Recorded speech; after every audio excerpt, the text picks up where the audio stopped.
Bora pra mais uma. 11h30 do dia 16, domingo 16/11. O que eu aprendi hoje, cara? Hoje foi um dia mais off, assim. Fui turistar com os meninos. A gente começou o dia indo no Mosteiro São Bento. É engraçado que a gente tinha uma estimativa de tempo que ia levar pra se arrumar e a gente, de 25 minutos, a gente acabou se arrumando em 35. E se a gente não tivesse tido a estimativa de 25, a gente não ia se arrumar em 35, ia se arrumar em 45, 40 e a gente chegaria atrasado. Mas enfim. Aí a gente foi pro mosteiro, ficou ali pelo centro de São Paulo, turistando e tal. Foi visitar o Padre Giovanni. E é engraçado que é como a vida acontece, né? As oportunidades surgem. A gente falou para o Padre Giovanni que a gente estava indo para Aparecida no dia seguinte, amanhã. E ele falou, cara, é meu dia de folga, eu tenho um carro aqui, vamos junto. A gente já tinha comprado, garantido lá uma reserva e tal, a gente cancelou, vai economizar o dinheiro, vai ter uma companhia a mais. Enfim, quando a gente coloca a nossa vida na mesa, as oportunidades surgem, cara. Isso que é legal. Enfim, e aí a gente marcou de amanhã, a gente vai ser amanhã cedinho, dia 5h30. Ou seja, eu já vou dormir bem mal hoje, mas enfim. Sai de 5h30. E a gente vai lá visitar a Aparecida e a lição mais interessante que eu tive hoje foi que a gente passou em torno de 2 horas ali conversando com o Padre Giovanni. E a questão foi a questão do pecado venial e o pecado mortal. A grande questão é que, por exemplo, o pecado, ele se torna pecado quando você assume de forma deliberada e resolve continuar naquilo. Quando você entende o que você está fazendo e você ainda assim continua. Então, se eu olho para uma mulher na rua com um olhar impuro, que é puro instinto meu, aquilo não é pecado. Mas a partir do momento em que eu delibero sobre aquilo, eu entendo o que eu estou fazendo e eu continuo, aí sim é um pecado. Isso é interessante. É uma visão interessante que realmente considera essa questão do livre-arbítrio. E aí eu fiquei com isso na cabeça e pensei, cara, é realmente isso que eu preciso, assim, ter essa consciência mais forte quando eu tô fantasiando com qualquer coisa negativa, corrupta, sei lá. Por exemplo, ficar me imaginando, já aconteceu na última prova da faculdade que eu tive, os pensamentos intrusivos assim que eu poderia colar na prova. Eu não dei voz a eles, claro, mas é o sinal, cara, quando eu delibero já cortar aquilo imediatamente. Essa é a grande questão. Pensei em algo errado, corta aquilo. Isso é certamente uma habilidade que eu vou treinar no futuro. Com o passar do tempo eu vou treinando. Enfim, a gente foi pra livraria lá, a livraria Martins Fontes na Paulista. Na prática ali eu não tive nada de muito interessante não. Mas, enfim.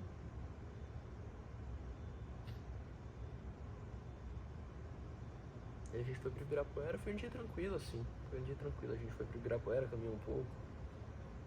E aí pediu comida e eu fiquei fazendo umas coisas aqui até o final do dia. Eu subestimei o quanto de tempo eu não ia ter essa semana. E por causa justamente dessa questão, mas eu reparei uma coisa.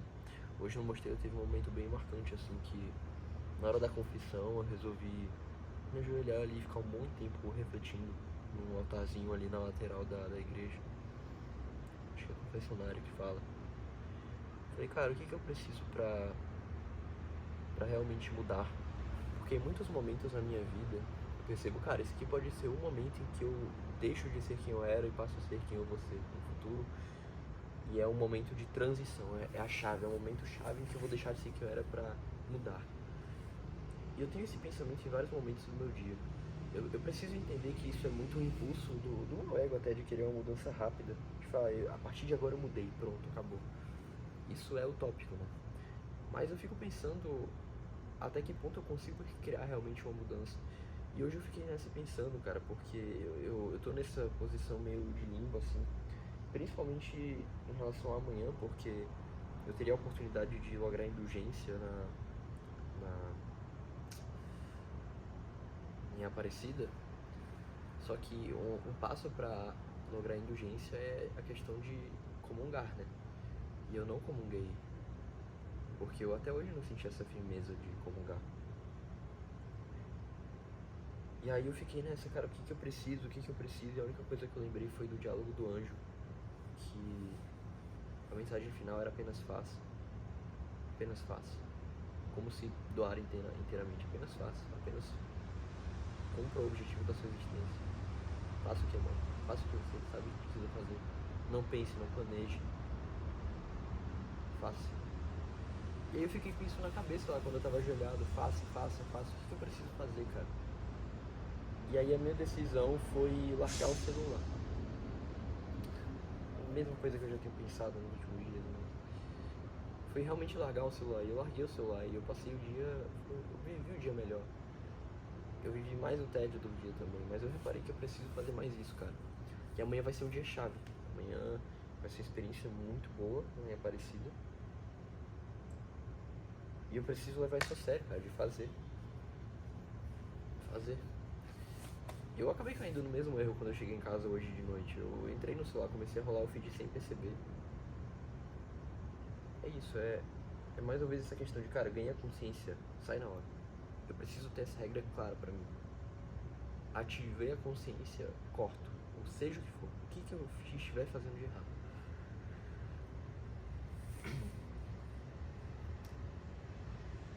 Mas, enfim.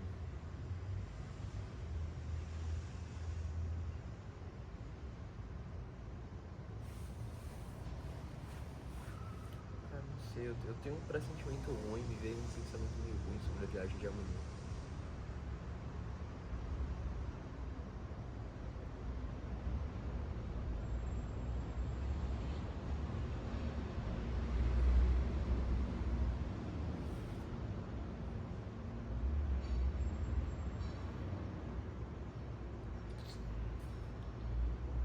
Eu preciso sair desse limbo, cara. E aí hoje à noite eu fiquei discutindo lá no grupo de Telegram que eu entrei ontem.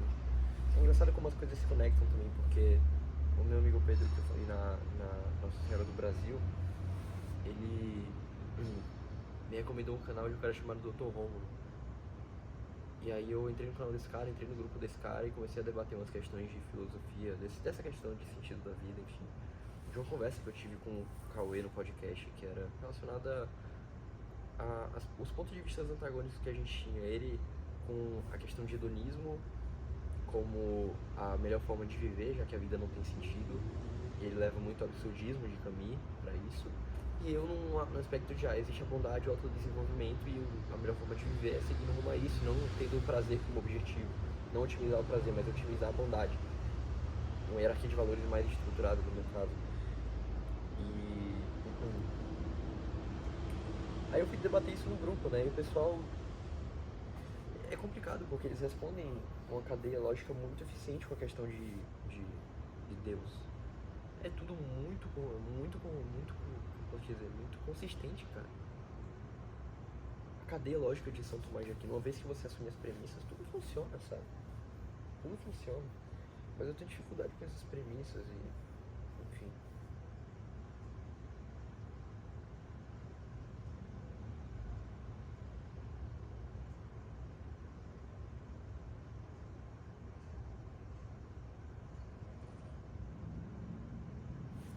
É isso, talvez seja só questão de tempo, mas amanhã eu vou refletir bem sobre isso. Vamos lá.